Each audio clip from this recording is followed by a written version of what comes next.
મહિમ રાષ્ટ્રપતિ મહોદયા શ્રીને આવેદન પત્ર આપીને પશ્ચિમ બંગાળમાં રાષ્ટ્રપતિ શાસનની માંગ સાથેનું આપણું આવેદન પત્ર હતું। જે પ્રકારે પશ્ચિમ બંગાળની અંદર હિન્દુઓ ઉપર અત્યાચારો થઈ રહ્યા છે અને ત્યાંની મમતા બેનર્જી સરકાર ઉપદ્રવીઓને સપોર્ટ કરી રહી છે।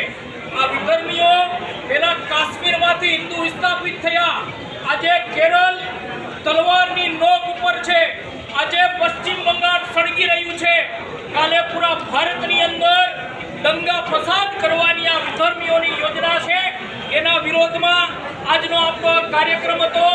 જે પ્રકારે ભારતના એક ખૂણામાં હિન્દુઓ અસલામતની સ્થિતિમાં છે અને ભારતના અન્ય સ્થાનો ઉપર આ ઉપદ્રવીઓના સમાજના લોકો ખુશાલી મનાવી રહ્યા છે।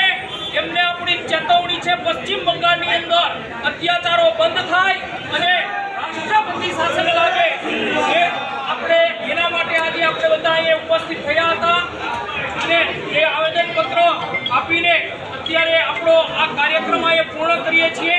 આ આવેદનપત્રના કાર્યક્રમમાં જે કોઈ સહભાગી થયા છે સૌ બધા જ જિલ્લાના કાર્યકર્તાઓ, સુરત ગ્રામ્યના કાર્યકર્તાઓ બધાનો ખૂબ ખૂબ આભાર વ્યક્ત કરીએ છીએ અને આ તકે આપણા વિશ્વ હિન્દુ પરિષદના રાષ્ટ્રીય કોષાધ્યક્ષ માન્ય શ્રી દિનેશભાઈ નાવડિયા પણ પોતાનો અમૂલ્ય